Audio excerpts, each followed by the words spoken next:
నాకు అనిపిస్తున్న తీరు అక్కడ ఆయన ఏమనుకుంటున్నారంటే అసలు జగన్ అనేటటువంటి వ్యాపారాలు చేస్తే ఆయన లక్షల కోట్ల రూపాయల వ్యాపారం లేకపోతే ఇంత ఇష్యూ జరగడానికి కారణం ఎవరు? తనే. అంటే చంద్రబాబు రాజశేఖర రెడ్డి డబ్బులకి ఎత్తుక్కున్న రోజుల నుంచి డబ్బులు నాన్నకు కూడా ఇవ్వగలిగిన స్థాయికి జగన్ రావడానికి కారణమైంది నేనే, నా తెలివితేటలతోనే చేసి పెట్టాను. దానికి పర్యవసానంగా నేను కూడా జైలుకి వెళ్లాల్సి వచ్చింది.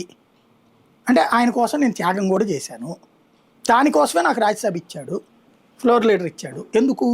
ఆయన రాజ్యసభ ఇచ్చిన తర్వాత ఫ్లోర్ లీడర్ ఇచ్చాక నేను వెళ్ళి అక్కడ కూర్చుని పక్కన కూర్చోలేదు. నేను వెళ్ళి బీజేపీ వాళ్ళతో ర్యాపో మెయింటైన్ చేసేసాను. మోడీతో డైరెక్ట్గా పేరు పెట్టి చనువుతో పిలుచుకునే పరిస్థితి ఇచ్చాను. అట్లాగే అమిత్ షాతో డైరెక్ట్ కూర్చునేంత స్థాయికి నేను వెళ్ళిపోయాను.